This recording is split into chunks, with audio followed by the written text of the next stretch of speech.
Hey traders, welcome back. It's Kenya with BK Trading Academy. Let's hop into an analysis of AUDUSD.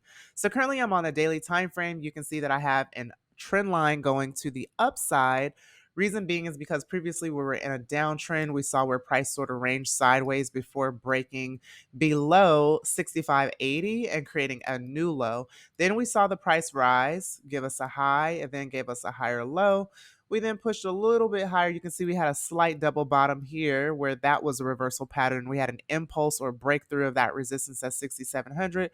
Price continued to rise, completed this double bottom pattern, and now gave us a retest of resistance here at 68.92. Now you can see that price is pushed back down again, and I simply just have a trend aligning with the lows. And now that we've broken this most recent low here at 67.02, and that was due to news yesterday, we are now seeing the price push downward. So now each time you have price break your trend line, you want to follow the structure of the market. So we're simply going to follow the direction of price, and that's how we're going to determine our bias in the market. So now that price is trading below our trend line, if I also put my 50 period moving average on here, and I use this for directional trend movement, also use it for confirmation of entries and exits, just some additional confluence, you can see that price is trading below my 50 period moving average. So in that case, since price has shifted to the downside, now this area is going to become my resistance. And this area, which you can see price is almost headed toward, tried to retest it, will be my support. And this was a significant bounce in the market several times. So notice that it was resistance. It was support.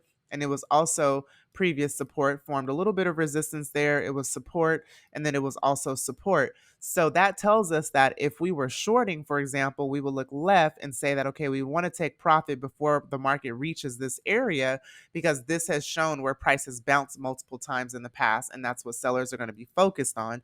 So considering that, now the safer opportunity is to wait for a short, since price is now trading below the 50 period moving average. So if we go down to the 8-hour intraday, here's our structure on the 8-hour, and you can see that price is trying to make lower highs and lower lows.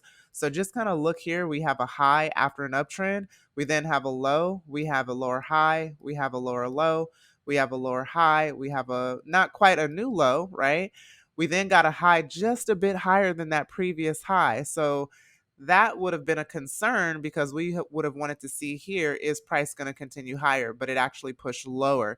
It even broke below this previous low and now created a new low after this low here. So you can see that after this drop consecutively, we now are getting a correction or pullback. So what you'd want to wait for on this 8-hour is you want to see that price continues to trade below the 50 period moving average, and you'll want to pinpoint your entry somewhere along right here. So you can see that right here within this area, that was previous support. We expect for that to become our resistance somewhere within this area, and for this possible downtrend to continue to hit that support. So we can also take our Fibonacci retracement tool, measure from the high to the low of where price is rejecting, and notice that the 50% to 618 fib aligns with the area of resistance that I have here on my chart. So that is the next move that you can look forward to with AUD/USD. If you do go long, or if you are long on this pair right now, of course, just be very cautious. I do believe that the price is going to go up. As you can see, we have a strong wick rejection here on the 8-hour, and price is starting the correction. So you'd want to wait for price to come back if you're not already in it. Look for the short opportunity, perhaps next week or going into next week. And for a possible move short, you can put your stop loss above the 50 period moving average or whatever's comfortable for you. But that is my analysis for AUD/USD. Comment below if you have any questions. If you're new here, click follow on our profile. You'll get these ideas delivered straight to your inbox. Also, check out our Telegram below, and I will see you guys in the next trade idea. Good luck, and thanks for watching.